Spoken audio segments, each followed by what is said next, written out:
El día de hoy la doctora Angélica Paredes les va a traer el tema de monitoría neurofisiológica en procedimientos neuroquirúrgicos, básicamente enfocado en cirugía de columna y en algunos tipos de cirugía funcionales como el Parkinson, cirugía en área elocuente. Eh, es una revisión bastante buena y extensa. Bueno, entonces dejemos aquí que la doctora nos aclare todos los puntos y al final esperamos resolver todas las inquietudes.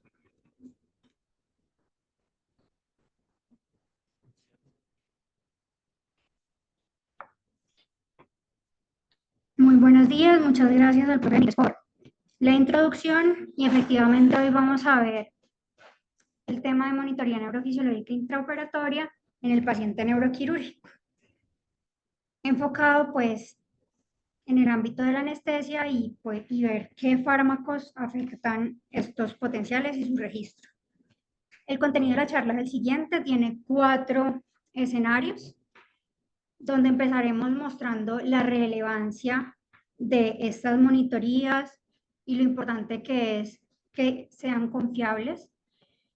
Describiremos las modalidades, luego las consideraciones anestésicas, que es lo que más nos interesa, y pues por último mensajes para llevar a casa. Recordar pues el principio hipocrático de primero no hacer daño y por ende desde finales del siglo pasado se empezaron a investigar técnicas que pudieran monitorizar el paciente bajo anestesia general o el paciente sedado sin tener necesidad de hacer un examen físico neurológico como el escenario del wake-up test.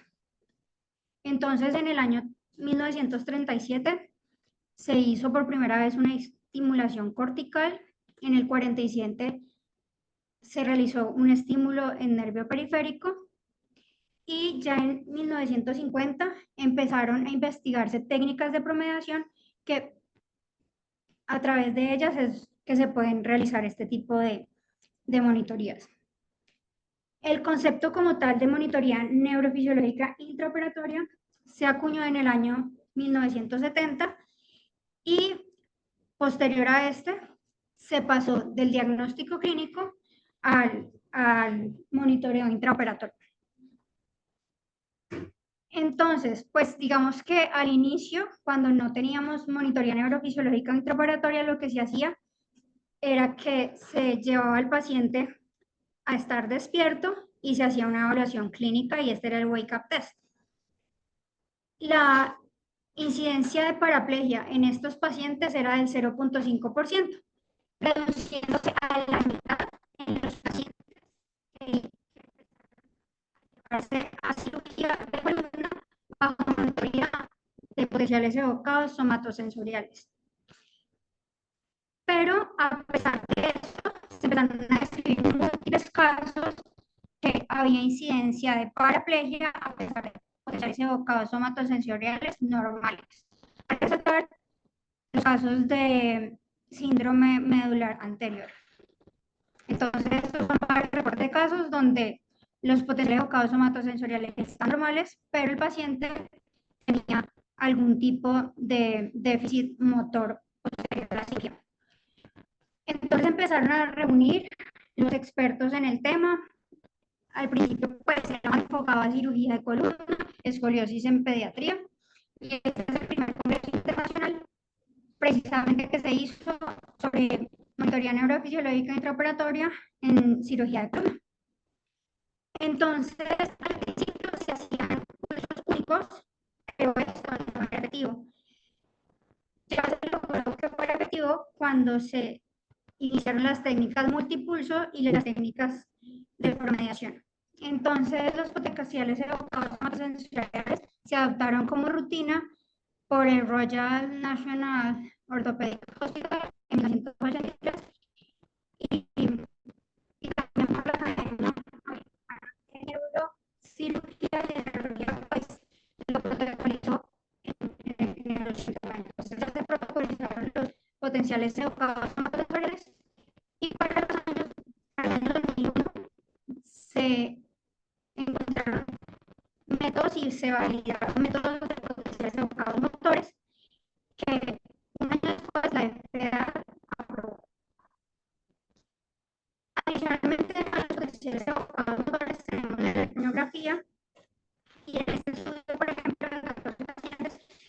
se vio que 8 de sus pacientes presentaron déficit motor y que la electromiografía se anticipó pues a los potenciales evocados motores.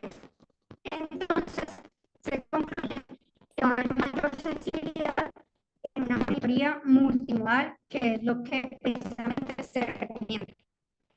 En la cirugía de columna, fundamentalmente lo que se usa son potenciales evocados, tanto motores como somatosensoriales, y también se recomienda el uso de monitoría de onda E en los tumores del canal raquídeo y pues también usan electromiografía. En las cirugías cerebrales y el troncoencéfalo ya adicionan otro tipo de técnicas como los potenciales evocados auditivos del tronco encefálico, y en el caso de cirugías de epilepsia, la electrocardiografía, y en la cirugía de estimulación profunda, todo el tema del microregistro, y también hacen por medio de esos electrodos profundos. A este lado están varias técnicas de mapeo que describiremos a continuación, pero estas técnicas no se ven realmente afectadas por los anestésicos. Estas son las diferentes modalidades que acabo de mencionar. En los potenciales evocados tenemos los auditivos, los visuales, los somatosensoriales, los motores y los corticocorticales. La electromiografía puede ser continua o evocada. La electrocorticografía es la que se usa para cirugía de epilepsia, y el microregistro en el escenario de la estimulación cerebral profunda. Todas estas técnicas se combinan para poder realizar localización de estructuras, que es lo que se llama mapeo. Entonces, la monitoría operatoria registra la actividad eléctrica y diferentes tractos nerviosos durante cirugía y es un equivalente al examen físico laboratorio. Hay dos grandes modalidades, que es la monitoría y el mapeo. Y entre la monitoría puede ser espontánea, como en este caso, que es una electromiografía continua, o puede ser evocada, como en los casos, el caso de los potenciales evocados, son potenciales evocados no sensoriales, y con el cursor del computador del neurofisiólogo se puede ver tanto la amplitud como la latencia de los basales y digamos, de los que se hacen posteriormente. Este es un ejemplo de mapeo o localización, y es que con un estimulador pues se ve si habría respuesta en la electromiografía continua de algún tipo de virus. En este caso es peces, deltoides, respuestas potenciales y descargas a nivel de la electromiografía continua. Entonces, para sintetizar lo anterior, el monitoreo lo que va a buscar es una evaluación continua o periódica, la continua para identificar que haya, por ejemplo, algún tipo de irritación, pero este tipo de evaluación es el caso de la electromiografía. Y la periódica es la enfocada, es decir, que se hacen unos estímulos para ver si hay daño en algún plato con el inminente. Entonces, la información sobre cambios en la frecuencia, la amplitud o la latencia de las ondas, que es el caso de los potenciales evocados, tienen buenas de referencia, y pues estos cambios nos van a decir precisamente que estas estructuras están a riesgo, las estructuras que se están manejando. No requiere la intervención del cirujano en el escenario del monitoreo. El mapeo sí requiere intervención del cirujano, zona puntual para su identificación o localización. También se realiza para evaluación funcional, es decir, ver las descargas espontáneas o evocadas. Por ejemplo, las descargas espontáneas son las que se ven a través del registro en la cirugía estereotáxica o la cirugía de estimulación profunda, y también se ve a través de la electrocardiografía para identificar zonas epiloptogénicas en la cirugía de epilepsia. Entonces, si pues aquí digamos, estimuladores tanto a nivel vertical como a nivel medular, y también pues, se puede usar como técnicas de mapeo donde el cirujano debe utilizar varios casos, por ejemplo, la cintura de Rolando y el área tanto motora como sensitiva. O sea, electrodos que se usan, este, pues, se usa para, para los potenciales evocados visuales, unos audífonos que van a generar unas ondas sonoras para los potenciales evocados auditivos o de troncoencéfalo. También hay los tipos de electrodos, como las mallas, que se usan directamente en la corteza, y hay otros electrodos que son electrodos profundos, que son los que se usan en las cirugías estereotáxicas. Entonces, también hay electrodos que se pueden mirar a nivel del espacio epidural, y estos pueden ser puestos por el anestesiólogo a través de un catéter peridural o por el anestesiólogo para hacer registro de la onda D, que ya mencionamos que es de todos los pacientes que van a ser llevados para una cirugía de tumor medular. Estos son en campana, que poco se usan. También se usan un poco los de parche, y los que más se usan son estos de corcho a nivel transcranial, el escalpo y los de aguja. Estoy recordando la ley de Ohms, precisamente a mayor resistencia vamos a tener que utilizar mayor voltaje. Entonces, en estos casos, por eso se prefieren los electrodos de aguja frente a los electrodos de campana o de parche. Recordar pues las definiciones de latencia y amplitud.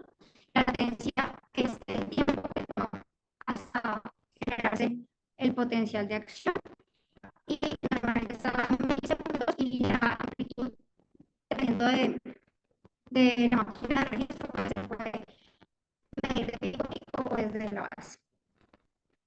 Entonces, digamos que de más amplios tenemos los potenciales evocados, y eso es lo que evalúan la integridad funcional de las diferentes vías, y el objetivo es evitar la discapacidad o un daño en las áreas funcionales elocuentes, y especialmente pues en las áreas, digamos, que genere una disminución funcional y especialmente motora en los pacientes.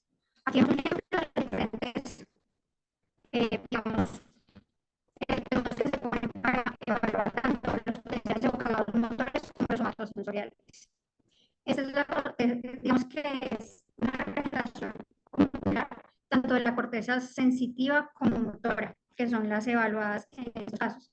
¿Y para qué? Pues porque recordamos que están todos los cerebrales vasculares y su irrigación por la arteria cerebral media, la arteria cerebral posterior y la anterior. Y pues ese es el peligro de un diagnóstico. La irrigación de la columna, pues, es bastante importante. Recordar que está, y que se divide en diferentes segmentos, y de acuerdo a cada uno de los segmentos, pues va a ser irrigada por diferentes ramas de la voluntad. Por ejemplo, en el caso cervical, está la subclavia, luego las arterias vertebrales y pues la irrigación. A nivel torácico están las arterias intercostales, y esta era la menos, digamos, a la que menos flujo le lleva. O sea, la que más tiene, digamos, deficiencia de y está la arteria o la arteria radicular magna a nivel lumbar. Hay dos arterias espinales posteriores y una arteria espinal anterior que va por todo el tronco, y las posteriores van laterales al medio. Y pues, digamos que la tasa es de 2 tercios anterior en cuanto a longitud y 1 tercio posterior. Entonces, recordando, aquí pues, está una representación de cómo se divide la médula, y esta es la pirámide pues, de los cordones posteriores, y esta es la que se va a evaluar, y es por donde va a subir la información de los potenciales evocados o no posteriores. Y esta es la que pirámide para los potenciales evocados motores. Lo que era importante conocer pues, la explicación de la médula, porque tiene mucho que ver con el síndrome medular anterior. Entonces, estas son, digamos, las dos vías que tenemos a nivel usamos por varias razones. Una es que se usa en la médula y es muy confiable el nivel donde se usa. Segundo, pues no vamos a querer que nuestro paciente vaya a tener una respuesta nociceptiva, ¿sí? Y que vaya a generar, digamos, respuestas tipo hipertensión, taquicardia y demás. Entonces, esa vía no se evalúa. La vía que se evalúa es la, la vía del menisco medial o, o de cordones posteriores, que es la que mencionaba antes, que es la propioceptiva. Esta es la que se evalúa por medio de mecanorreceptores y receptores a través de los potenciales evocados somatosensibles. Y tanto los evocados somatosensibles como los motores se usan a nivel del bulbo en el troncoencéfalo. Entonces, los somatosensibles van a utilizar vías ascendentes, o sea, van a ir de caudal hacia parietal. Y los motores van a ir cefalocaudal. Recordar el cambio del canal basal, que es la primera sinapsis que hace la vía autosensorial. En cuanto a las fibras que utilizan en mayor medida este tipo de monitoreo, son las fibras tipo alfa y beta. Los potenciales evocados autosensoriales, entonces sabemos que se inician a través del nervio periférico y van a ir por medio de toda la vía somatosensitiva o propioceptiva. Entonces, tiene diferentes ondas, a veces por concentración internacional, las ondas positivas en vez de si P dicen N, pero pues las P se pueden relacionar a ser positivas o negativas, depende como de, digamos, del computador del electrofisiólogo. Entonces, más teorías, lo que más se ve es N9 o el punto R que se relaciona con el plexo braquial, o sea, con ese primer paso por el plexo braquial. Luego, normalmente hay una onda de 14 que aquí la describe y tiene que ver con el hemisferio medial, ya sea eh, el núcleo, el núcleo cuneatus para los miembros superiores o gracilis para los miembros inferiores. Luego pasa por el tálamo y se canta finalmente la corteza, donde va a haber otra onda que puede llamarse M20 o P23. Acá hay diferentes electrodos tipo corcho. Entonces, estos electrodos tipo corcho van a tener, digamos, una distribución típica del electrocardiograma de 10 a 20 y lo que hacen es ya sea estimular el área motora o recibir información digamos, de todos estos estímulos eléctricos que se van a empezar desde el nervio periférico en los potenciales evocados somatosensoriales. Entonces, este es un ejemplo de donde al principio el paciente tenía los potenciales evocados somatosensoriales preservados, pero posterior a la formación de los ellos, estos se perdieron. Se hizo un test y el paciente realmente tenía un deterioro neurológico, entonces se reposicionaron estos sonidos recuperándose tanto los potenciales evocados somatosensoriales como toda la parte funcional del paciente y posoperatoriamente estuvo el paciente bien. Entonces, para los potenciales evocados motores, ellos generan, digamos que el impulso eléctrico inicia a nivel de la corteza y este estímulo viaja por toda la vía motora y se hace un registro muscular. El registro muscular se ve más o menos como este esquema, es el registro que normalmente eh, se ven las ondas y esto es el tema de la onda D que se registra a nivel cerebral. Los músculos más frecuentemente evaluados son músculos pequeños que tienen gran representación muscular. Entre ellos está el adductor pollicis brevis y el adductor digiti minimi en las manos, y a nivel lumborosacro el tibial medio. Este es un ejemplo donde hay pérdida de potenciales evocados motores en el momento de un clivaje de aorta abdominal, y solamente cuando se restableció el flujo se pudieron recuperar.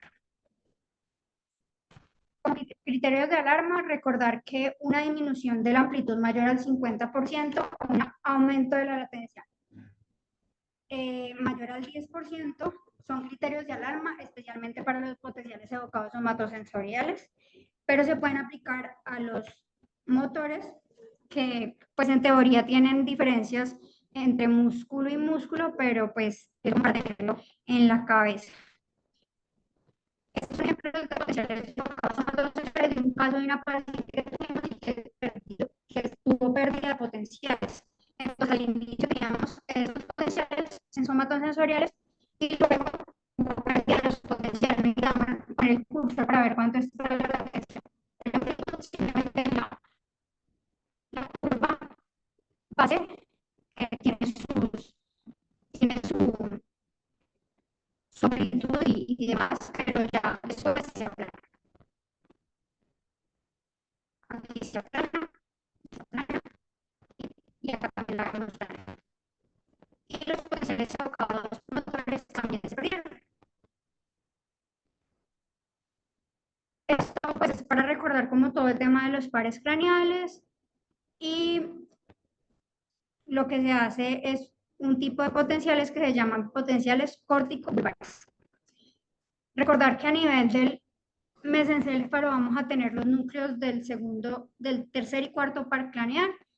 A nivel del puente vamos a tener el tercer, cuarto, quinto, sexto, séptimo y octavo vamos a tenerlo a nivel del puente, y los otros son los llamados pares bajos.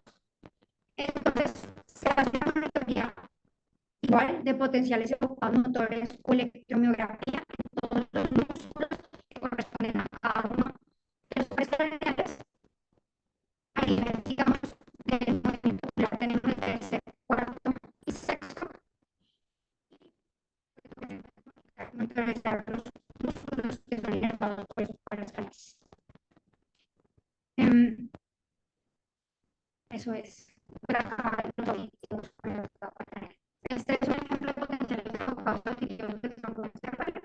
Ellos no se afectan por los anestésicos generales, pero sí es muy frecuente en las cirugías de fosa posterior que el relator haya perdido el mismo. Entonces, si hay pérdida, hay que reposicionar el relator. Fue con monitoría de todos los potenciales, dado que iba a ser cirugía de fosa posterior. Entonces, arriba tenemos la electromiografía, por acá tenemos los potenciales tocados somatosensoriales, acá los dolores, acá los del tronco encéfalo, donde se evalúan los pares craneales deseados según el sitio donde se va a trabajar en sus cercanías, y estos son los potenciales evocados auditivos del tronco encéfalo. También hay otro tipo de potenciales que tenemos corticales que no voy a entrar en ellos, porque la recomendación es que se haga el paciente desierto. Realmente sí tiene muchísimo impacto en los anestésicos, y además normalmente este tipo de potenciales se hace para evaluar las zonas del lenguaje, y pues las zonas del lenguaje lo ideal es hacerlo con un con, con un neurólogo o con una profesional en psicología, en neuropsicología. Las técnicas de mapeo no son influenciadas por los anestésicos generales. Tenemos la electromiografía continua, que ya les estaba mencionando, y cuando se irrita el nervio, por ejemplo, el conductor liso o por cercanía del cirujano, lo que pasa es que hay una respuesta, unas descargas tipo o cuerpo, unos trenes.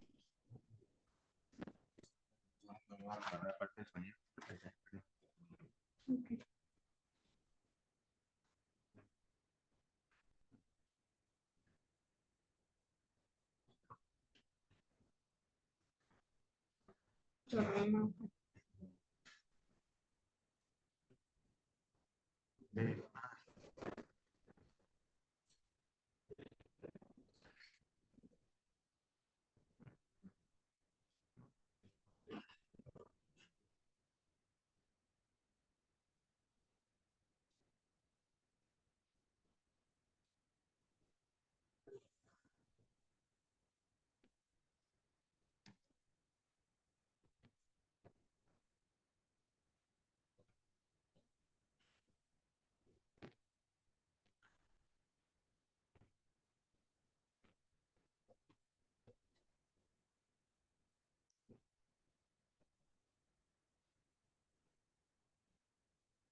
Me avisan.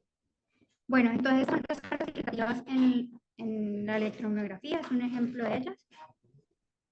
Y para la localización se ven diferentes en este tipo. Aquí son unos potenciales de casos sensoriales reversos y una técnica para localizar tanto el área, digamos, la fuerza motora como la sensitiva. Muy bien, listo. Tanto la sensitiva como la motora. Y lo que pasa es que cuando se aleja el potencial es porque estamos en el área motora, precisamente porque va alejándose y la sensitiva pues un potencial diferente. Este es un caso de una cirugía que hubo en un paciente despierto y en este paciente se le puso precisamente una malla para localizar primero a través de reversos el área motora y sensitiva, la estructura de Rolando que la separa y posteriormente si se estaba pues, con este estimulador profundo, ver si todavía en algunas áreas de la sustancia que estaban afectando a nivel sensitivo o motor.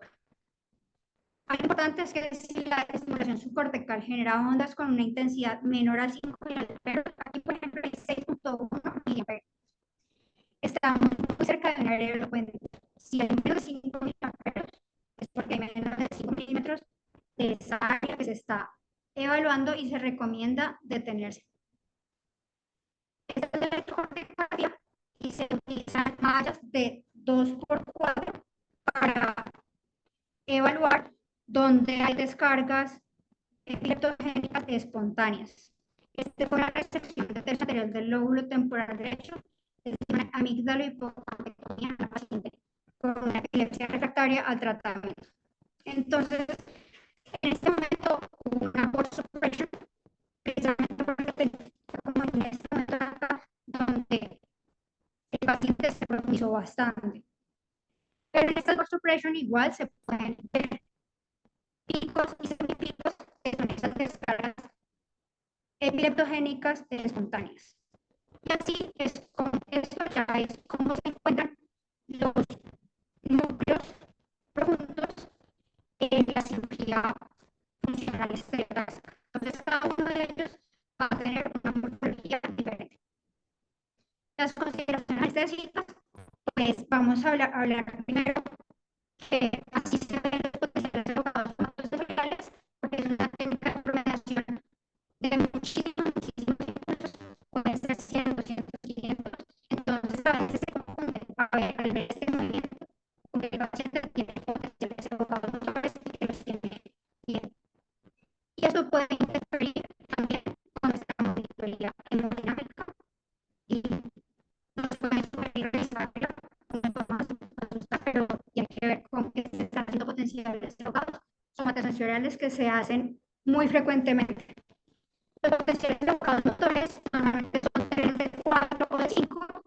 hay que ponerle un protector de mordida que no sea rígido, no una cánula de gel, porque puede aumentar el riesgo de fractura mandibular o fractura dental.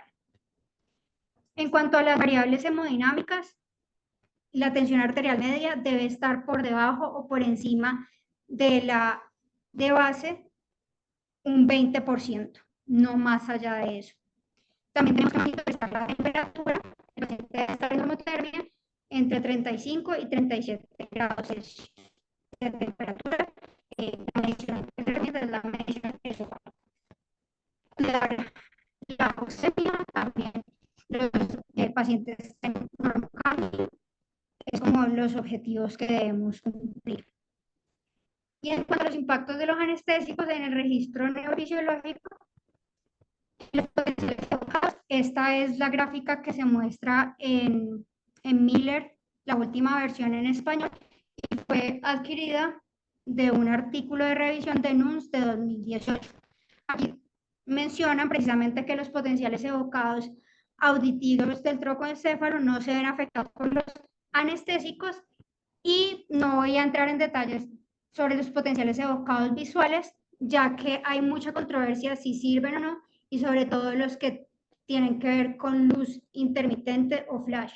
Entonces hay controversia, y también hay muchísima controversia si los halogenados, si el propofol, entonces no vale la pena, rara vez uno los ve en quirófano. Vamos a mencionar principalmente pues los anestésicos más utilizados y la técnica balanceada y la técnica total endovenosa. Clásicamente, sabemos que los opioides no interfieren con los potenciales evocados, y esto ya se sabe como desde los años 90, entonces no se han hecho más estudios porque a las dosis usuales los opioides no interfieren con los potenciales evocados. Pero sí hay varios estudios que han buscado si realmente balancear, digamos, usar como ayudantes la ketamina, la dexmedeto y la lidocaína, está bien, si los potencia, si interfiere con ellos. Recordar que igual el bloqueo neuromuscular nos va a abolir los potenciales evocados motores, y también la electrografía. Entonces, ¿es realmente relativa a la técnica anestésica de elección? Pues así lo hemos escuchado. ¿Y de dónde se basan para hacer tal afirmación? ¿Será que balancear la anestesia es una alternativa si no tengo la manera de dar TIVA? Y pues si eso es así, si hay algún halogenado que recomiende las guías en particular.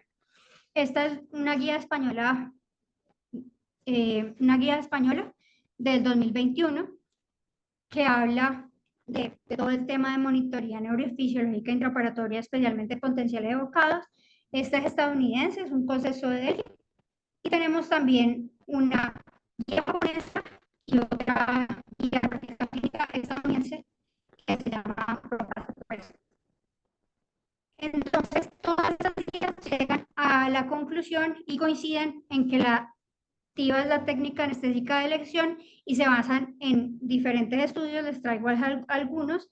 Entonces, en este estudio, por ejemplo, es un estudio prospectivo randomizado donde comparó el desflurane versus el propofol. Fue un estudio que tuvo dos grupos, y el grupo de desflurane fue su propio control. Entonces, tomaron potenciales evocados a los 35 minutos.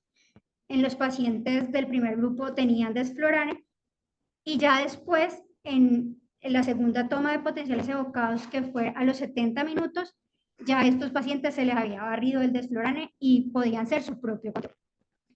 Entonces, precisamente, los pacientes que estaban bajo anestesia total, los potenciales evocados motoriales se vieron menos afectados que los pacientes que estaban recibiendo desflurane. Entonces, fueron su propio control y se comparó el uno con 14 pacientes que eran los que estaban recibiendo desflurane, con de 2 con la totalidad de los pacientes del estudio. Y comparando la diferencia de amplitudes, se encontró que sí había bastante diferencia en los pacientes que recibían anestesia balanceada versus los pacientes que recibían anestesia total endovenosa. Y este es un ejemplo de cómo los potenciales evocados motores se aplanaron en el caso de los pacientes que estaban recibiendo anestesia balanceada. Este es un estudio retrospectivo de los controles multicéntrico con un tamaño bastante amplio de 22.655 pacientes, donde se vio que definitivamente los pacientes bajo anestesia balanceada tenían mayor supresión de los potenciales evocadores en el de amplitud y que se requería mayor ajuste y mayores, digamos, mayor potencia, mayor frecuencia, mayor tren para poder lograrlos y no en todos los casos, en la mayoría se logra, digamos, hacer estos ajustes, pero en algunos casos pues no se logra. Y en estos casos hay que pagar el paliativa si es posible y no está desabastecido el propofol y demás. Esta es una gráfica pues, que muestra lo que acabo de decir, pues, digamos, a nivel de columna, y podemos ver que hasta el 78% de los pacientes de los miembros superiores en su monitoreo tuvieron que hacer ajustes de la potencia más. Asimismo, hay otro estudio parecido que también es casos y controles retrospectivos, pero lo que busca es la tasa de falsos positivos en estos pacientes. También tuvo una N súper grande de más de 1.000 pacientes, también fue multicéntrico, y como podemos ver, en los pacientes que recibieron anestésicos inhalados, la tasa de falsos positivos fue mucho mayor. Aquí, los falsos positivos son el 15% del total de los pacientes que recibieron anestésicos inhalados, versus solamente el 3% de los que recibieron activos. Precisamente, ya que la tasa de verdaderos positivos es mayor en los pacientes con total endovenosa, pues vamos a tener un mayor valor predictivo positivo, es decir, que todos los casos positivos me van a orientar que realmente son positivos. Y adicionalmente, los verdaderos negativos van a ser más confiables, dando una especificidad más alta que los pacientes que están recibiendo anestesia balanceada. Y aquí lo podemos ver desde el OR, y vemos que las alertas son 5.4 veces más las alertas falsas, es decir, falsos positivos en los pacientes que reciben inhalado, viendo pues el total del estudio, pero también, digamos, en los grupos pasó mismo. Y en cuanto a la tasa de falsos positivos que lo dividen los pacientes que tienen déficit motor y los que no tienen déficit motor, es bastante interesante porque casi los estudios raras incluyen los pacientes con déficit motor, o sea, casi siempre es un criterio de exclusión, pero en este estudio los incluyeron y podemos ver que el intervalo de confianza en este caso es más estrecho que en los pacientes que no tienen déficit preoperatorio. Entonces, si tengo un paciente con déficit preoperatorio, idealmente que vaya contigo. Y esto pues es la gráfica de esta tabla. Entonces, como conclusión, la anestesia total endovenosa sí es la técnica anestésica de elección en los pacientes neuroquirúrgicos que van con monitoreo de potenciales evocados. Pero si no tengo la posibilidad de dar TIVA, ¿será que balancear la anestesia es una alternativa? ¿Hay alguna superior? Pues resulta que se han hecho pocos estudios. Este es uno de ellos, fue de 14 pacientes, o sea, fue muy pequeño. Se aleatorizó y lo que se hizo fue que se hizo cruzado para que ellos fueran sus propios controles, variando por 15 minutos a flujos altos, ya sea el desflorable. Dice que lástima que el sonido está muy entrecortado. Bueno, aquí pues. Entonces, se hace un barrido y se cambia de florane a pseudoflorane y viceversa, y se, estudian estos escenarios. Viendo que incluso a cáncer 0,5 en estos pacientes se disminuyó la amplitud de los potenciales evocados motores más del 50%. Pero como les digo, no se puede sacar mucha conclusión porque fue un dato bastante chiquito y pues este estudio se inclina a desflorane. Pero este otro, que es más reciente, que es de 2021, se inclinó hacia ceborane. Es por esto que las guías no se comprometen a dar una recomendación con respecto a qué anestésico inhalado preferir, pero pues sí siguen diciendo como que si lo van a utilizar, a qué MAC lo debemos hacer. Entonces, en este estudio vemos que tanto la latencia como la amplitud se vieron afectados después de 0.5, o sea, significativamente, con una prolongación de la latencia, como les dije, que era el criterio de alarma de más del 10%, o una disminución de la amplitud de más del 50%. Entonces, este estudio ve que a esta MAC es más el desflorane que el seborane el que impacta y se inclina hacia el seborane. Pero estos estudios sí fueron los que sugirieron, digamos, un valor de corte con respecto a la concentración alveolar mínima que debemos tener como objetivo, aunque pues por eso se sigue prefiriendo la TIVA, porque no sabemos si incluso a max muy bajas, max awake, el paciente pueda tener afectación de los potenciales evocados motores. Es solo si no tengo la opción de dar anestesia. Y les anticipo, pues desde ya, porque varios de esos dos estudios han combinado tanto propofol con halogenado. Entonces, la Sociedad Colombiana de Anestesiología y Reanimación, desde el año 2015, dice que podría ser lógico y que podría esperarse en algún momento usar técnica combinada, que es usar ambos anestésicos. Y les anticipo porque hay algunos estudios que precisamente los van a combinar y que usualmente lo hacen, porque muchos de ellos son con intención de tratar. Entonces, como conclusión, las guías no se comprometen en recomendar un halogenado en particular y siguen sugiriendo una dosis menor a 0.5 km, es decir, menor o igual a 0.5. En caso de que no tenga otra opción, sino balancear la anestesia porque de pronto tenga desabastecido el propofol, que ha sucedido. Ha sucedido en tiempo de pandemia y ha sucedido también recientemente a nivel nacional. Entonces, el propofol lo puedo usar, digamos, libremente.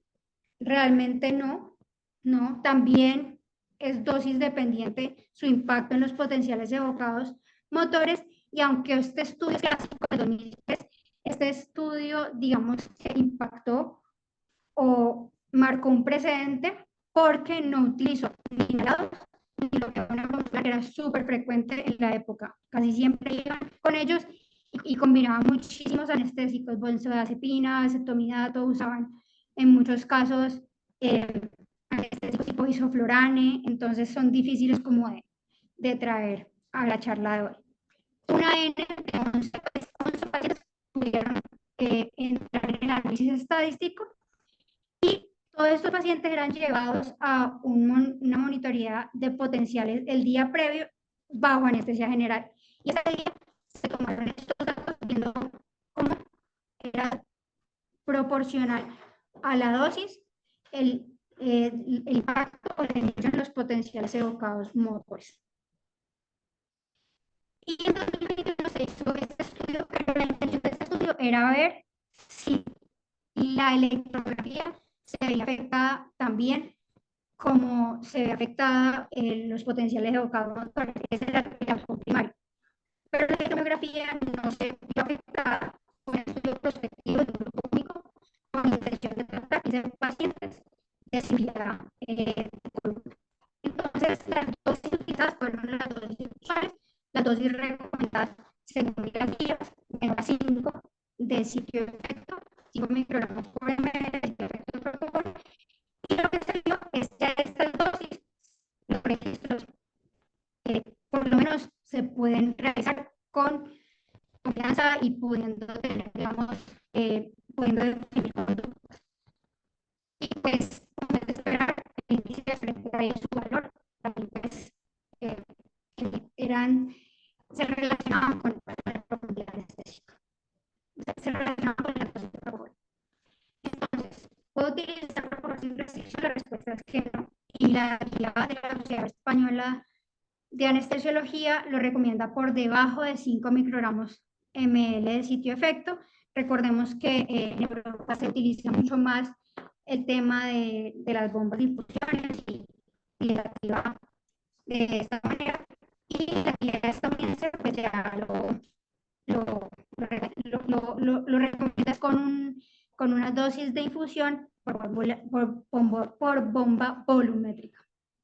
Entonces, eso es lo que tenemos y pues sí, la TIVA es la técnica anestésica de elección, pero pues tenemos que usar dosis de menos de 5 microgramos por ml de propofol. ¿Y con qué objetivo se viene utilizando la lidocaína? Porque se viene utilizando como se viene usando como ahorrador de propofol y las guías no hablan nada de la dosis. La única que habla de dosis es la española, dando esta dosis que es la más utilizada, pero lo que describe es como ahorrador de sufentanil más que de propofol. Y la guía, el consenso de que si llega, todos los expertos llegan al consenso como tal de que la lidocaína reduce requerimientos de otros anestésicos y que estos otros anestésicos pueden generar mayor supresión de los potenciales evocadores, entonces recomiendan como consenso. Esta guía de Best Practice de Clinical Anesthesiology lo que nos recomienda como dosis es un bolo de 1 a 2 miligramos por kilo con una infusión de 1 a 2 miligramos kilo hora para mantenimiento. Y precisamente adheriéndose a esto, los dos estudios que les traigo es la lidocaína en infusión y el monitoreo de potenciales evocados motores. Entonces, en este caso, pues, reiterar que si ahora la inducción de lidocaína, la inducción y el mantenimiento con dosis de lidocaína, y este estudio fue solo infusión, o sea, no describieron en la inducción si se había utilizado, vamos a ver, dice infusión de lidocaína desde el inicio. Y se detuvo 15 minutos antes de terminar la cirugía. Entonces, sí impactó en el propofol y, digamos, a nivel de los potenciales parece que no tiene problema que podría afectar los potenciales somatosensoriales, pero digamos que en este caso no fue significativo, así que lo recomiendan como que es posible y que está bien utilizarlo. En este caso, que ya es un estudio, un ensayo clínico controlado aleatorizado, usaron las dosis recomendadas, pero solo se dejó por 50 minutos básicamente para hacer el estudio. Y lo que encontraron es que no afectó las amplitudes ni las latencias del potenciales evocados motores, disminuyendo los eventos adversos. Todos estos eventos sabemos que tienen que ver mucho con las propiedades vagolíticas de la lidocaína. Entonces los pacientes tosían menos, presentaban menos bradicardia y menos hipertensión, y especialmente a la hora de la intubación. Entonces, esto es lo que encontraron. Con respecto a la lidocaína, sí es útil frente al ahorro del propofol y pues, es el super vagolítico previamente conocido por todos. Y la ketamina tiene cabida en este escenario. Sí, sí tiene cabida. Y en este estudio, les traigo dos estudios de la India, ambos son de la India, y ambos estudios son ensayos clínicos controlados aleatorizados por ciegos. Este fue en cirugía de columna torácica.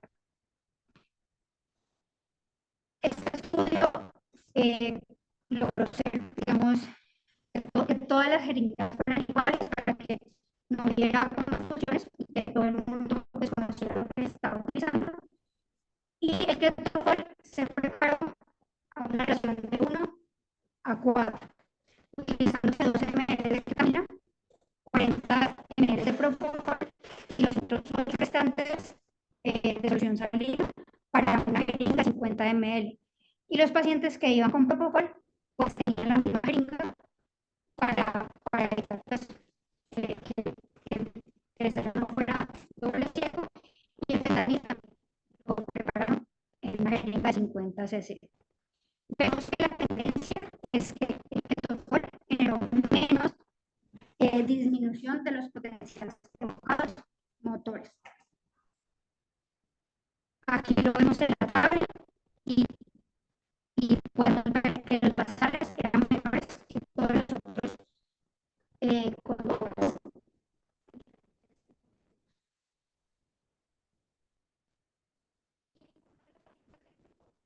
Presentó el posoperatorio o algún tipo de déficit cognitivo o alguna, digamos, algún estado disfórico ni nada por el estilo.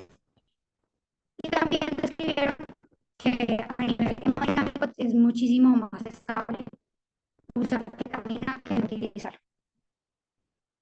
Algo que sí va a favor de la experimento que no tiene que ver con los potenciales es el tema de la cierta para la actuación suele ser menor en los pacientes que reciben propofol o dexmedetomidina. Sabemos más adelante que los que reciben dexmedetomidina también tienen esa característica que no tiene la ketamina.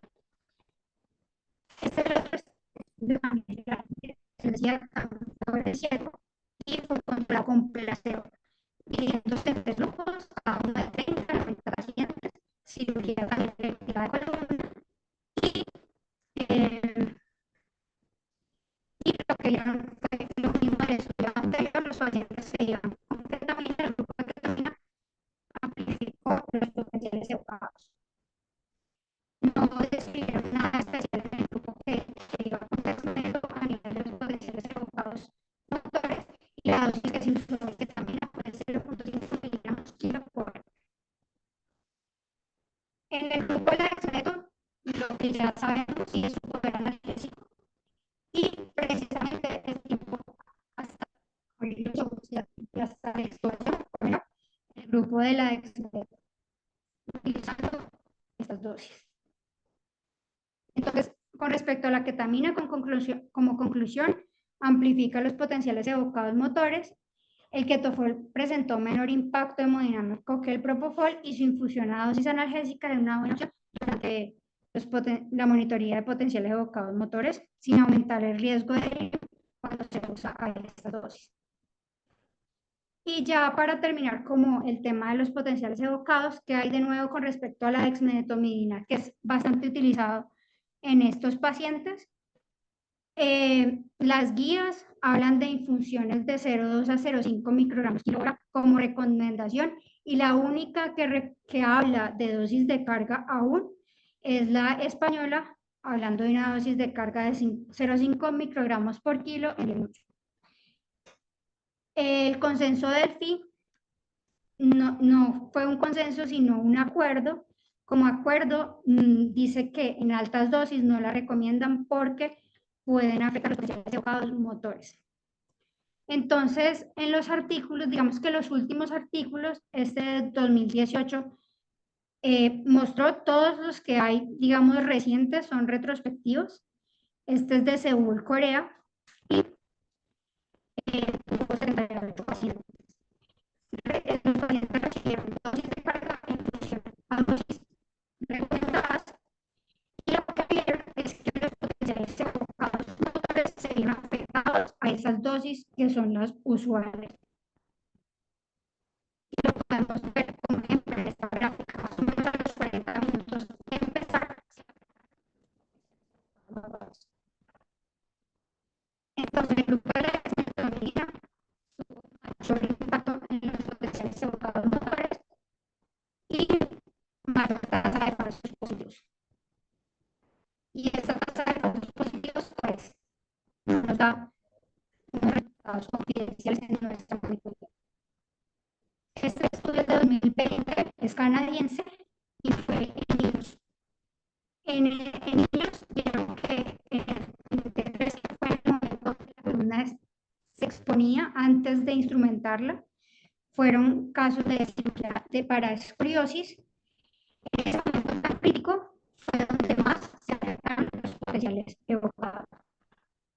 La dexmedetomidina se utilizó a dosis de infusión de 0,3 a 0,5 microgramos kilo y se redujo la dosis de propofol en estos niños.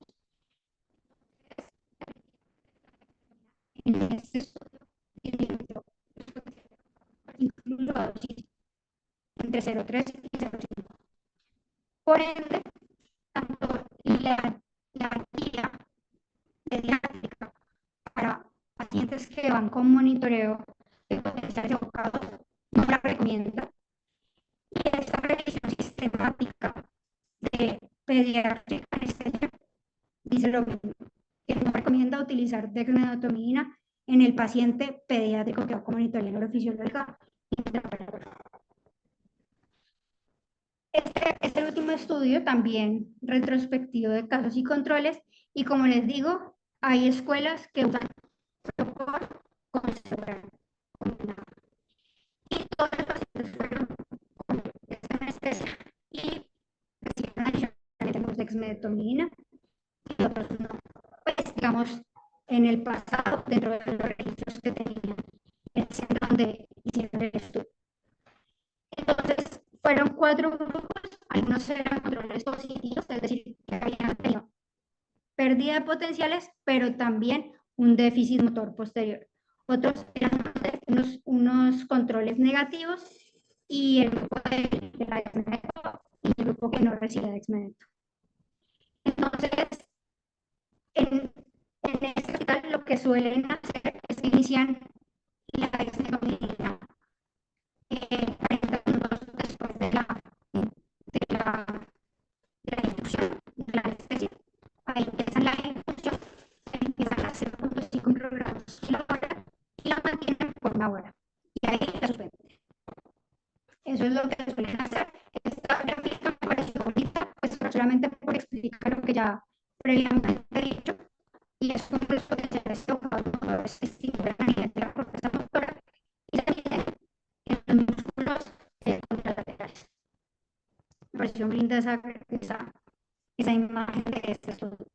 Entonces, en el grupo de dexmedetomidina, lo mismo que en estudios anteriores, en el momento más crítico, hubo planeamiento de los potenciales, lo que nos permite una correcta lectura de los mismos.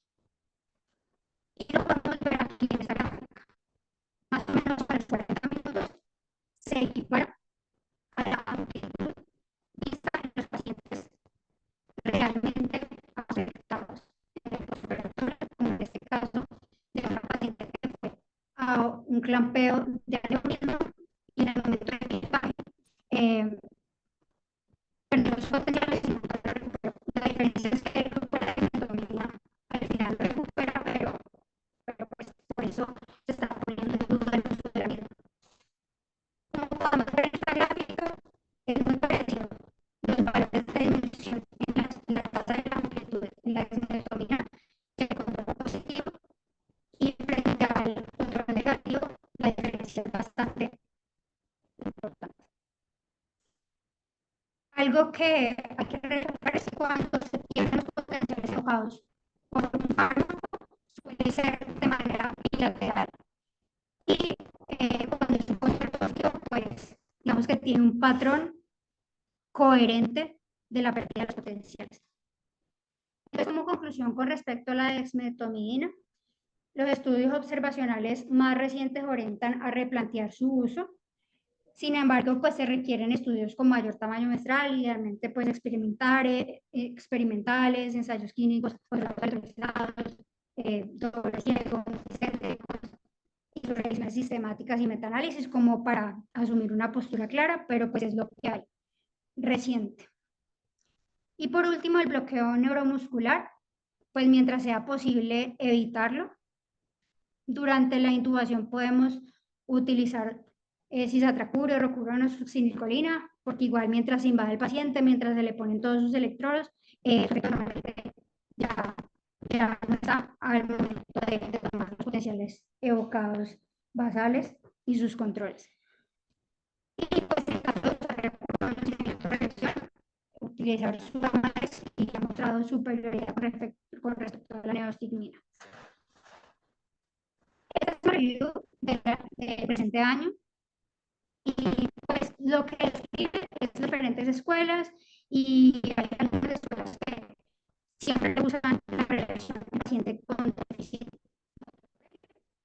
y otras que aún describen utilizar infusión de bloqueadores neuromusculares. Hay estudios que con compara la infusión frente a los bolos y pues sí, es mejor si tengo que usarla, pero acá en nuestra escuela incluso las cirugías de columna anteriores se hacen sin infusión de bloqueante neuromuscular.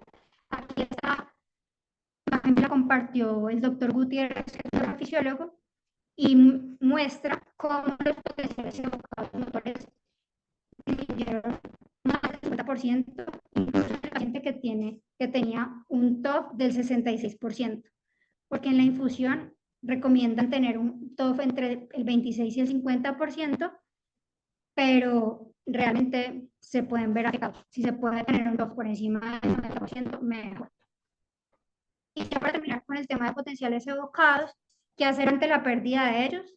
Pues revisar la parte técnica, la parte quirúrgica y la parte anestésica y ver que todo pues esté en orden, que todo esté conectado, que se revise si fueron en zonas vasculares de riesgo o zonas, acaba de poner un tornillo de más, cierre todas las camas y en la parte anestésica revisar la posición, revisar algunas consideraciones especiales que van a generar cambios normalmente, digamos, unilaterales o de un solo miembro, si es caso de la extremidad o si es caso de la posición.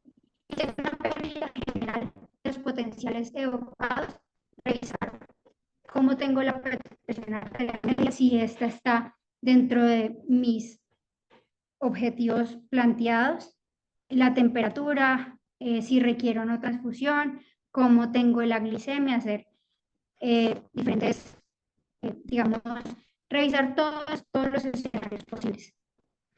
Y el tema de la farmacología, si acabo de utilizar el polo o si todavía tengo bloqueo neuromuscular, es decir, utilizar, aunque dentro de los monitoreos de los neurofisiólogos, normalmente ellos tienen train offer. Entonces ellos mismos nos dicen qué grado de bloqueo neuromuscular tiene nuestro paciente. En caso de que al subir la tensión arterial se recuperen los potenciales evocados motores, debo manejar estas presiones o mayores el resto de la cirugía. Y pues se plantean listas de chequeos, esta es de la guía pediátrica, y dentro de estas menciona considerar la utilización de esteroides, y en la anterior también recomienda considerar el boletín en caso de los potenciales evocados motores. Y ya, ese es el tema de los potenciales evocados, y los otros dos temas ya son mucho más breves, que es la electrocorticografía, que es el monitoreo que se hace en el paciente que va a cirugía de epilepsia, y lo que se usa son las técnicas que van a mostrar picos y semipicos.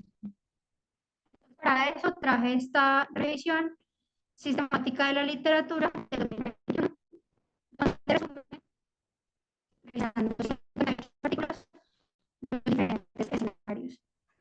Los alpinistas, al parecer, no interfieren en gran manera con la electroconfiguración, ya que disminuye como el background de la misma, nos puede dejar ver más fácil estos picos o semipicos. Ese popular me parece que podría ser superior, pero pues tocaría tener más estudios. Y el protocolo también se utiliza, pero en este tipo de anestesias con halogenados está bien.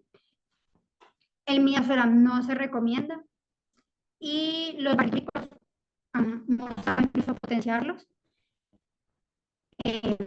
Los potenciales electrocorticolares. Los opioides tienen una consideración importante, igual que el drogadicto, pero importante es los opioides y la ketamina, y es que aumentan el riesgo de crisis convulsivas. Entonces, en estos gráficos no muestran el riesgo de crisis convulsivas, sino cuáles potencian los picos semipicos, entre los cuales está la ketamina, un barbitúrico, la dexmedetomidina, pues puede mejorarlos en algo. Y pues digamos que podemos utilizar cualquier anestésico. Lo que sí hay que tener en consideración es ese riesgo de una crisis convulsiva. Aquí pues, ¿cuáles pueden ser los registros electrocardiográficos? Y pues los alogenados lo mejoran, en especial el ceborrano está bien, los superiores están bien, pero tener esa consideración de también el riesgo de convulsión, al igual que la ketamina. Entonces, si se va a usar ketamina, usarla en dosis bajas.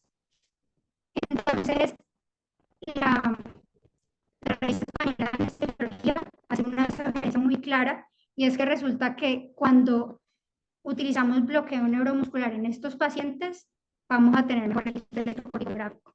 Entonces, el paciente que no va con potenciales evocados, que nos sugiere usar alogenada, desmetonidina, o sea, estos son como el protocolo de este estudio, y el referente en perfusión podría tocar también las dosis de veneno, incluso un bloqueo neuromuscular. Y es si el paciente pues, va con potenciales elevados, no bloquea neuromuscular y no va a generar posteriormente.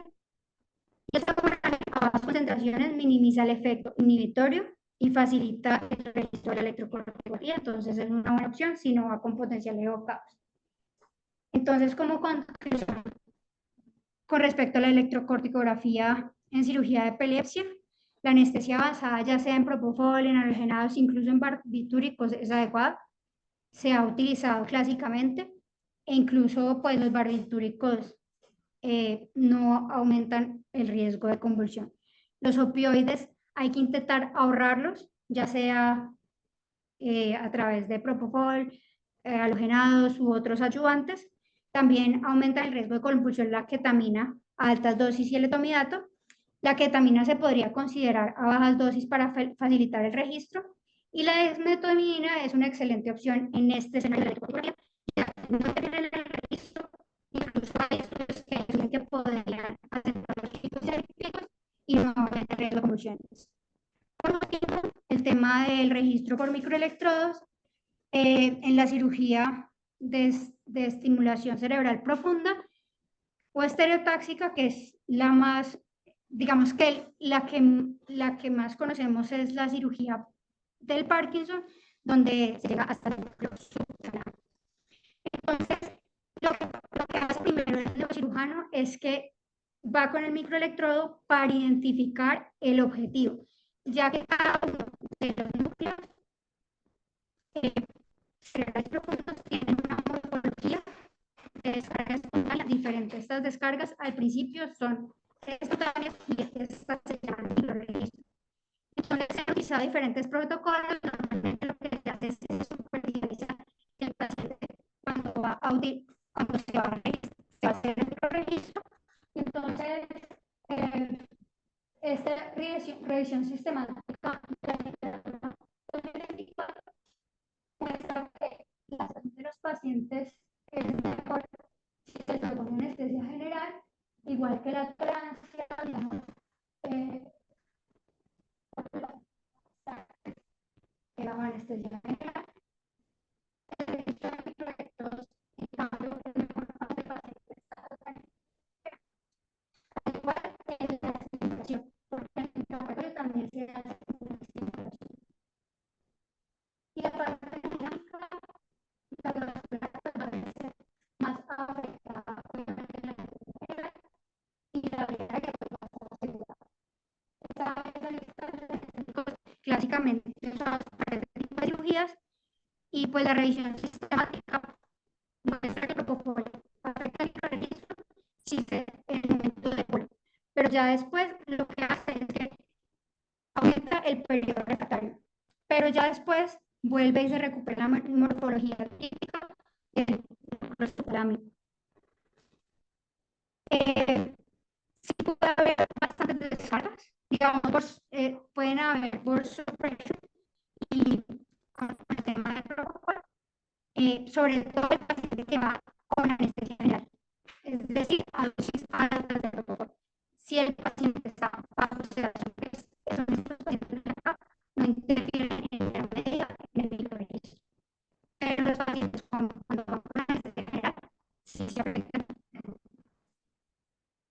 Eh, Eso es, aquí el protocolo. Entonces, como que se observó que es muy dependiente su impacto en tanto en el microorganismo como en la estimulación cerebral profunda y pues lo que gusta de los en estos escenarios. La ketamina no afectó el microregistro y permitió encontrar el objetivo,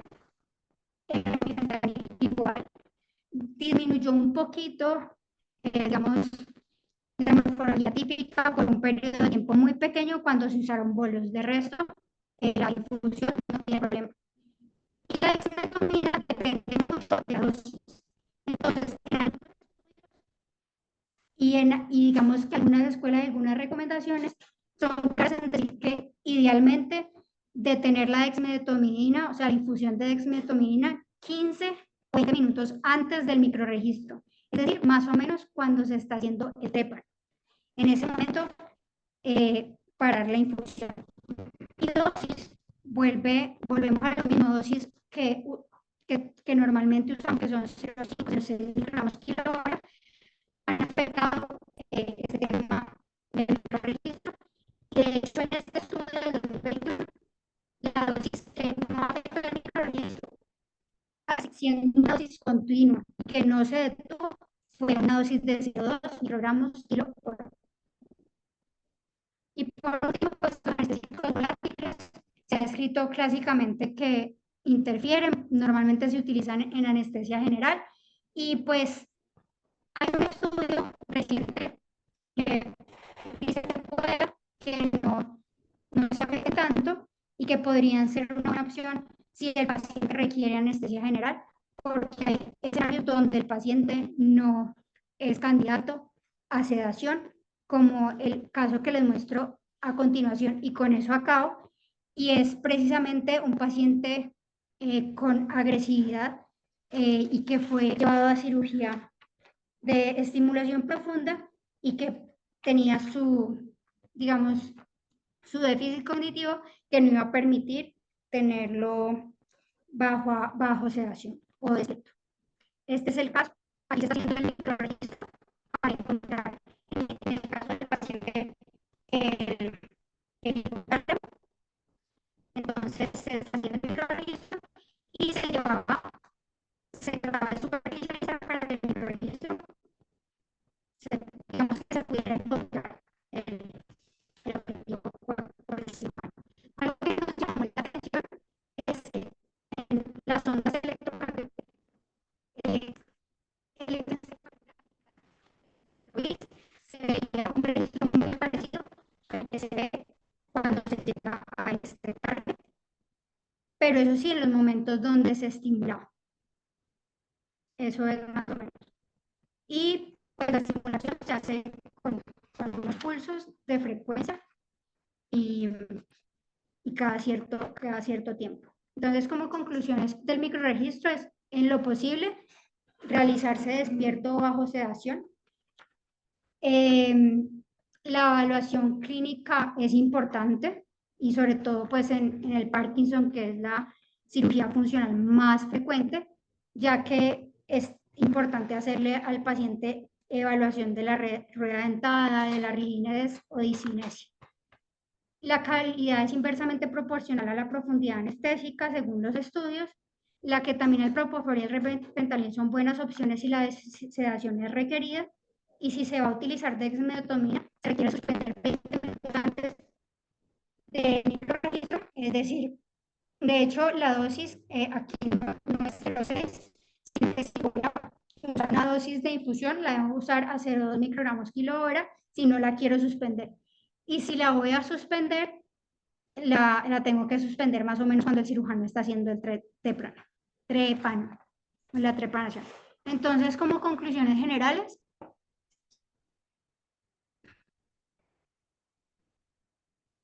la monitoría de la laboratoria se recomienda que sea continuada, el trabajo debe ser en equipo y la comunicación entre el doctor y el neurocirujano y el anestesiólogo debe ser efectiva. Es importante tener a nuestro paciente en homeostasis y estabilidad hemodinámica, La TIA es el gol estándar en en los pacientes que van con potenciales evocados, evitar grandes bolos o cambios a nivel hemodinámico o en las dosis de nuestros anestésicos. El efecto sobre la monitoría neurofisiológica intraoperatoria es dosis dependiente. Los halogenados se pueden utilizar en el escenario de la electrocorticografía o el microregistro, y la dexmedetomidina tiene cabida en la cirugía para la epilepsia. Y está controvertida en este momento en el escenario de los potenciales evocados y la cirugía de estimulación profunda. Las áreas del lenguaje, idealmente hacer digamos que evaluar el lenguaje con el paciente despierto, y pues si vamos a usar potenciales evocados corticocorticales para verificar estas áreas y demás, está bien, pero pues el paciente idealmente despierto, al igual que las cirugías de estimulación profunda. Las dosis recomendadas son estas: el propofol a una concentración sitio-efecto menor a 5 microgramos por ml, y si vamos a utilizar a dosis de sedación, menos de 1.5 microgramos por ml.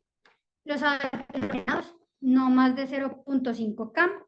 La ketamina, idealmente usarla a menos de 0.5 miligramos kilo hora. Se ha descrito que potencia los potenciales evocados sensoriales, solo que potencia la ketamina son más los PES que los ven, y la lidocaína entre 1 a 2 miligramos kilo hora, y se ha descrito que genera ahorro por si se usa la ketamina definitivamente menos de 0.5 miligramos kilo hora. La monitoría de la profundidad anestésica es fundamental, al igual que la monitoría del grado de, de bloqueo neuromuscular. El bloqueo neuromuscular le viene bien a la electrocardiografía, también a los potenciales evocados motocentrales, pero estos normalmente van con potenciales evocados motores, entonces ni para qué mencionar.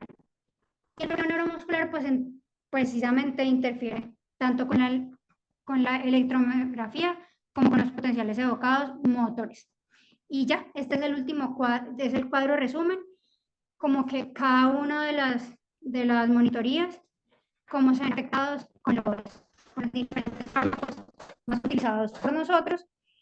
No pongo el tema de los escenarios donde se sugiere el paciente básicamente despierto, y pues sabemos que la electrocardiografía se puede, digamos que puede mejorarse con también mejorar públicos, y los somatosensoriales también lo mejor la ketamina.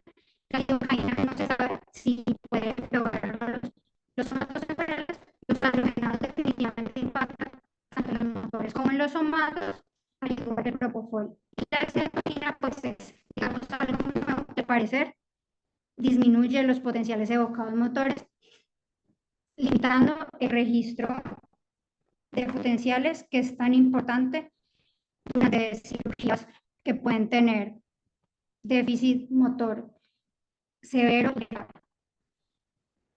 Los neuromusculares pues van a dañar, pues digamos que van a suprimir tanto los potenciales evocados motores como la electrografía. Y estas son las referencias.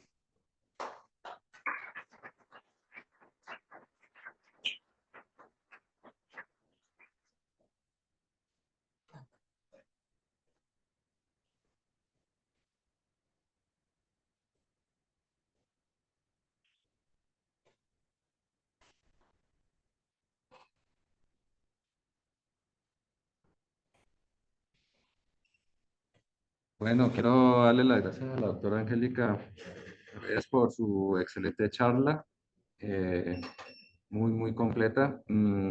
Hay algunos puntos controversiales. De hecho, ya veníamos viendo el uso de dexmedetomidina en cirugía de columna, en algunas jornadas de columna con algunos norteamericanos que vienen.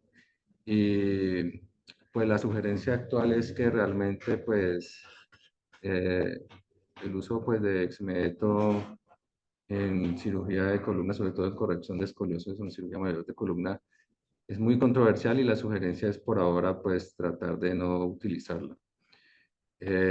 Digamos que ella hace un énfasis sobre todo en el uso de anestesia multimodal. O sea, este tipo de cirugías que requieren que no tengan pues, relajantes y que requieren una inmovilidad importante y que el cirujano además pueda tener una adecuada exposición quirúrgica, se puede lograr solo si uno utiliza anestesia multimodal. Entonces, como lo pudieron ver ahí, realmente la técnica ideal sería la técnica total intravenosa con el uso de coayudantes para el manejo de la nocicepción, especialmente la lidocaína y el uso de, em, de ketamina. Pues digamos que eso es lo que se hace. Y la otra es que muchas veces estas cirugías que son tan dolorosas, uno podría extender la anestesia multimodal a la analgesia multimodal posquirúrgica. Es decir, que los pacientes en la unidad de cuidado intensivo o en las habitaciones eh, pues, deberían continuar el goteo de ketamina o el goteo de lidocaína para el manejo analgésico posquirúrgico, ¿sí? Lo que hemos notado es que cuando se usa anestesia multimodal, realmente el requerimiento de remifentanil es muy bajo, incluso hemos llegado hasta 2, 1,8 sitio de efecto. Y la otra es que también al usar lidocaína y ketamina, pues las concentraciones sitio de efecto de propofol son muchos menores. Hay que decir que los modelos que se utilizan casi siempre para propofol en estos estudios es el modelo de Schneider y el modelo de Marsh.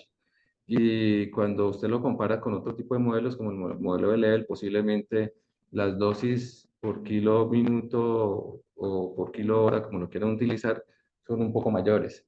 Entonces, la sugerencia, aunque el propofol debería usarse en dosis menores de 5 en PCI, yo creería que la sugerencia sería usar el menor TCI posible de propofol basándose en la electroencefalografía procesada, o sea, ya sea BIS para la marca, pues para lo que usa Medtronic o Cellline. Entonces, uno usa la menor concentración sitio de efecto hasta que uno tenga un BIS entre 40 y 60 o idealmente tenga una adecuada huella espectrográfica, o sea, que el DCA se haga muy bien y uno, pues, cuando tenga la huella del propofol, pues, debería uno quedarse con esa concentración sitio-efecto. Hay una cosa bastante interesante que muestra la doctora y es, pues, digamos, aquí el cuento es que los pacientes, los potenciales no sean afectados por la parte anestésica, o sea, que nosotros no seamos un factor confusor, ¿sí? No generamos falsos positivos. Y por eso son las recomendaciones que ella da. Pero hay algunos, digamos, algunos puntos que tenemos que tener en cuenta, y es que a veces los pacientes ya vienen con un déficit previo, o al menos no aparente, pero cuando se colocan los potenciales, sí se ve. Entonces, en los pacientes de alto riesgo, sobre todo los pacientes de cirugía de columna, porque tengan algún tipo de, por ejemplo, de fractura o que sea una columna inestable, la recomendación es que antes de la intubación el paciente se le pueda hacer un registro. Entonces, como no se pueden intubar, normalmente uno usa un TCI no tan alto de propo, ni de REMI, ni de ketamina, porque el paciente pues, no puede perder pues, el red respiratorio. Entonces, lo que se sugiere es hacerle un registro previo motor y somatosensorial, previo a la intubación, que se intube despierto con el fibro sin que se mueva la columna y hacerle un registro posterior a la intubación para ver que la intubación no tenga ningún tipo de inconveniente y cuando el paciente se coloque en decúbito supino, se le haga un registro inmediatamente, o sea, antes de empezar la cirugía, porque lo que hemos visto que es que muchos de estos pacientes ya tienen déficit previo a la intubación y a veces puede ser que, digamos, achaquen la disminución de los potenciales al hecho de intubarlos. El otro punto que ella muy bien refiere es qué vamos a hacer cuando el paciente pierde los potenciales, que es algo bastante pues, infrecuente, pero cuando sucede es bastante caótico. Entonces, ya hay unos protocolos, normalmente lo que se hace es que se revisa como las conexiones por parte del electrofisiólogo y posteriormente, y al mismo tiempo, pues se hace todo al mismo tiempo, se hace una revisión de la parte anestésica. Normalmente uno ya va intuyendo que cuando la pérdida es de todos los potenciales, ah, si no es una cirugía cervical alta, porque eso puede pasar, pero es una cirugía torácica o lumbar, uno sabe que si los potenciales se pierden en todo lado, es más culpa de la anestesia, pero si es algo más localizado, pues es más quirúrgico. Entonces, ¿qué se sugiere en esos momentos? Hay como una pausa donde se hace toda esta revisión sistemática por parte del fisiólogo, por parte de anestesia. Normalmente lo que hacemos es que tratamos de bajar la concentración sitio-efecto de propofol lo menor posible. Se pueden usar bolos de ketamina entre 0,5 y 1 miligramo por kilo y dejar unas infusiones altas de ketamina para tratar de disminuir la dosis de propofol. Y como muy bien dijiste, se sube la presión arterial media. Normalmente la sugerencia es que la presión media esté en 65, 70, 75, pero aquí cuando ya sucede la pérdida del potencial, pues normalmente se sugiere que la media suba entre 90 y 100. Y si aparece el potencial en ese valor, pues se debería continuar durante la cirugía y debería continuarse durante el posquirúrgico, que es una recomendación que uno debería dejarle a los intensivistas. Y como bien dices, ahí digamos que la ketamina sería como lo que va a ser parte fundamental de la anestesia. El uso no de esteroides, porque vamos a colocarles dosis altas, pues algunos protocolos usan 30 miligramos por kilo de metilprednisolona, que para un paciente de 50 kilos es 1,5 gramos, pues es algo que toca consensuarlo con los cirujanos y muchas veces lo hemos utilizado porque pues los esteroides son bastante, digamos, discutidos en este tipo de cirugías.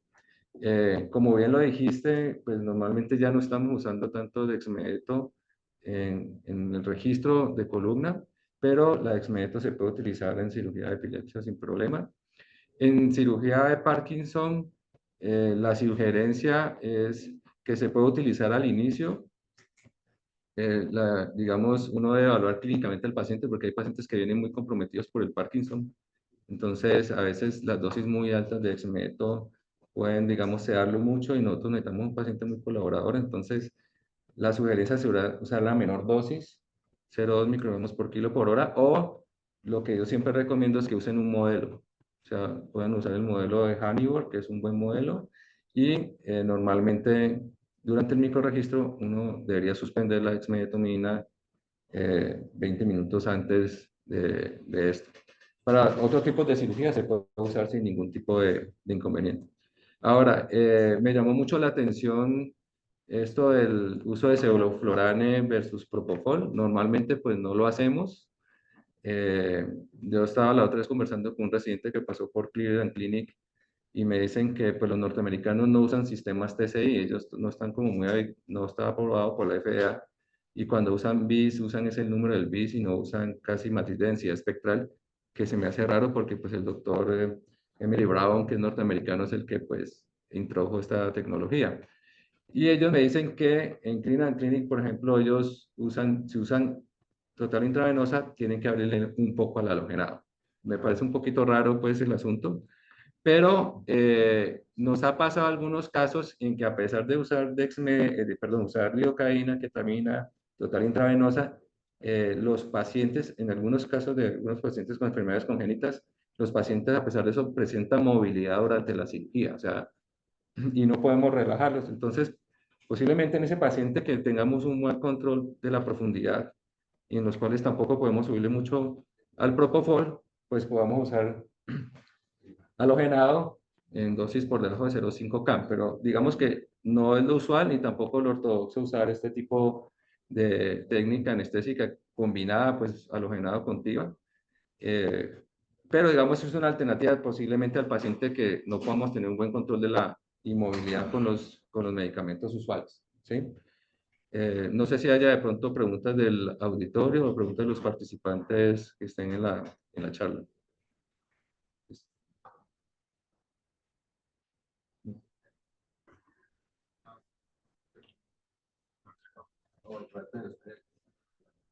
Sí, con respecto, por ejemplo, a lo de la TIVA con halogenados, se está llevando a cabo un estudio, está el protocolo publicado, pero está como para 2027, algo así, y es un, es un ensayo clínico controlado aleatorizado donde unos pacientes van sin halogenado y otros van con halogenado con CAM de 0,1 a 0,15 y quieren ver si esas CAM afectan los potenciales evocados, porque puede ser que incluso acá muy bajitas, que se está haciendo mucho lo de la anestesia combinada, pues pueda interferir en los potenciales, pero está solamente como protocolo aún. Yo creería que sí. Sí. No, vamos que puede ser en el paciente pequeño. Ya, ahí pasó un paciente con un moto o algo así, ya lo saben, el cual estaba con, ¿qué tal? Digamos, ahora le toca un 5, 2, iba, premios, y altas y pacientes de movilidad, porque hay pacientes que no pueden ser metabolizados rápido. Y obviamente, pues está relajada su función tampoco, ¿sí? Aunque, como dice Angélica, disminuye el potencial motor, pero en algunas vías usted podría tener un dos entre 2 o 4. Lo que pasa es que, digamos, la energía que va a requerir el electrofisiólogo para ese potencial del motor es mayor y eso totalmente de ahora es posible que ponerle algo de halogenado que pueda servir para la economía, pero yo la verdad nunca he tenido que usar halogenado para este tipo de. Pero yo creo que en gran parte lo que pasa es que creo que tienen el problema de que tuvieron pacientes con despertar respiratorio, que cuando ya eran pacientes pues, que son entonces ellos, por ejemplo, ellos no, me dicen ellos, pasa mucho como con las elecciones. Ellos dicen una sola que por afuera, pero por dentro, entonces, ellos lo saben por encima del litro, usan micros todavía. Entonces, cuando usan BIS, lo usan solo con el número. ¿Sí? Entonces, ellos, por ejemplo, si van a dar total la causa, tienen que llegar rutas. Pero la verdad, creería que el 99% de las anestesias con, con TIVA va bien, siendo siempre y cuando sean muy multipolares.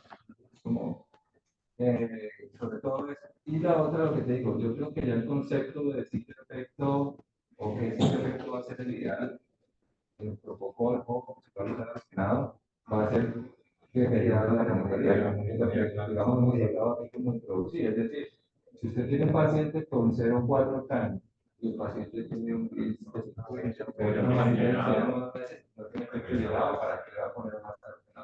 Lo mismo pasa con el protocolo. Si usted, esto lo digo porque tenemos un caso de un paciente que le pusieron una copa en la columna. Los pacientes con copa de confusión sube el set y sube el número del BIS. Entonces lo que hicimos fue que cuando le pusimos el copa y vimos que subió el BIS, clínicamente el paciente no se movía, pero vimos que el BIS subió 80. Entonces, ¿qué fue lo que hicimos? Entonces subimos al protocolo. Cuando subimos al protocolo, en las 5 efectos de son caídas en todos los lados. Entonces ya se quedó por comida. Entonces trabajamos en el protocolo y vimos que el factor confusor era de copa, mira que subió el número del bit, pero la más densidad espectral sería igual, como la que se observa en la huella espectrográfica. Pero la paella normal. Entonces, digamos, lo que yo sugeriría es que la concentración del protocolo sitio efecto sea la menor para que usted tenga una matriz de densidad espectral normal y un número de visas adecuado. ¿Sí? No tiene que ser, digamos, un número en específico de 5 o 4. Uno se va dando cuenta que. Y la otra es que los precursores que usamos, o sea, el modelo Schneider, el Sanitas, ellos tienen ya como el modelo cuando se compara, y aquí mucho ya como el ejercicio con los residentes, cuando se compara la dosis kilogramos del ejercicio, el modelo de Schmidt, uno se da cuenta que en ancianos, el modelo de Schmidt termina dando malos. Y eso obviamente va a impactar. Entonces, a mí nos va a tocar ir baja. Por eso usted dice, no, pero un paciente anciano tiene un 8 de sitio efecto y lo tengo con 50 y en un 8. Así se dice que está muy bajo, pero es porque ese modelo posiblemente está sobreedificando al paciente. Entonces, esa es como la diferencia interesante. Y pues el uso de instrumento, pues lo que te digo, ya es muy puntual. Uno lo usa en cirugía por una red de eso y también porque los pacientes Sí, es una cirugía que saca, pues, es algo que va a seguir, obviamente, con la exposición y la comunidad. No sé si alguien más tiene alguna dificultad aquí de la otra. Vamos a felicitar a Sí, Angélica. pero muy completa la charla. Muy buena imagen. Sí. No, y lo registro. Súper. Y ahora, aplicar. Sí, o sea, aplicar en los pacientes y pues tratar de cambiar la mentalidad, que es lo que yo les digo. O sea, a veces ven microfiesta y lo miran uno como, a mí ya me dicen espantapájaros, porque pues es un espantapájaros de manera de la película, por eso es pero, digamos, si no tienes la Hola, profe. la lío, que es de la misma técnica, pues puedes usar lío por aparte, etiqueta por aparte, pero sí, modales, siempre. Buenas. Hola, ¿hay alguna pregunta? ¿Hay alguien hablando? Sí, Acá hay una pregunta. Sí, sí, sigue, me escucho. ¿me escucha, doctora Angélica? Sí, ¿El auditorio escucha? sí. Ah, hola, ¿cómo están? Qué pena y lastimosamente, eh, ante esta charla tan importante tuvieron o hubo problemas con el micrófono. El micrófono estuvo entrecortado durante toda la charla, así que no se pudo escuchar muy bien su fantástica exposición, doctora. Pudimos ver algunas imágenes, ver algunas cosas, pero lastimosamente no se pudo escuchar muy bien. Yo quisiera hacer una anotación muy breve, que es justamente a la invitación que nos hace usted en cuanto a regular las dosis de desmedectomidina. A veces por solamente costumbre, he visto que algunos residentes llegan e inician la DEXME a 1 microgramo kilo hora y pues claramente está establecida la dosis que oscila entre 0,2 hasta 0,7. Incluso usted menciona que idealmente no deberíamos subir de 0,6.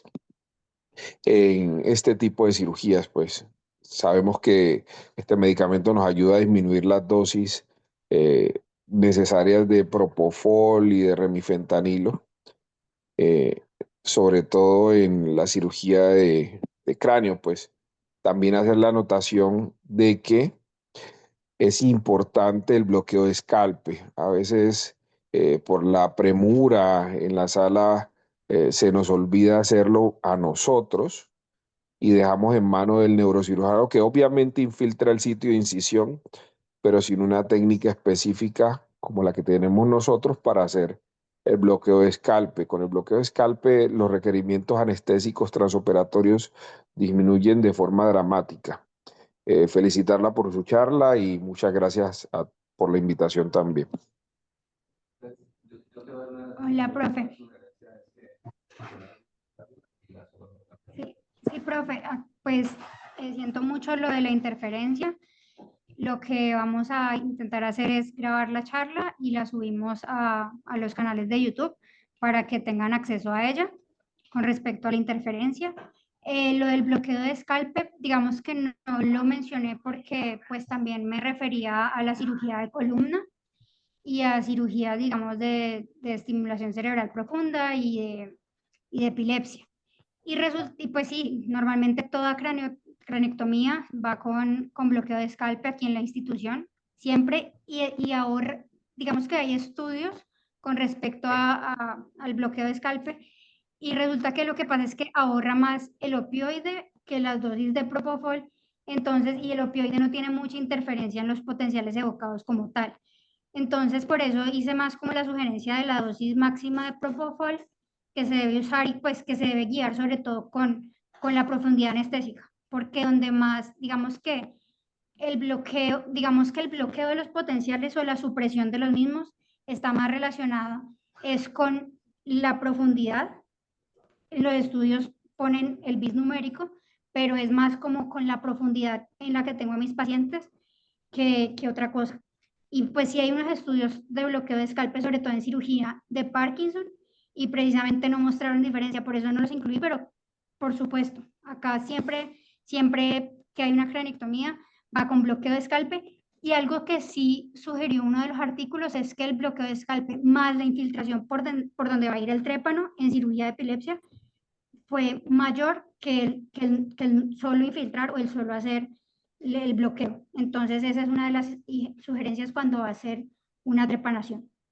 Pero muy Pero, fuerte y con mucho pero gusto. claro, a ver, pero ahí me causa una curiosidad importante y es que el bloqueo de la respuesta neurovegetativa que usted va a hacer con el opioide y con el anestésico local eh, debe, y de hecho influye, o sea, no es necesario usted referir a que hay estudios que dicen que no hay diferencias, o sea, lo que usted me dice es que hay estudios que dicen que no hay diferencia entre poner bloqueo de escalpe o no ponerlo.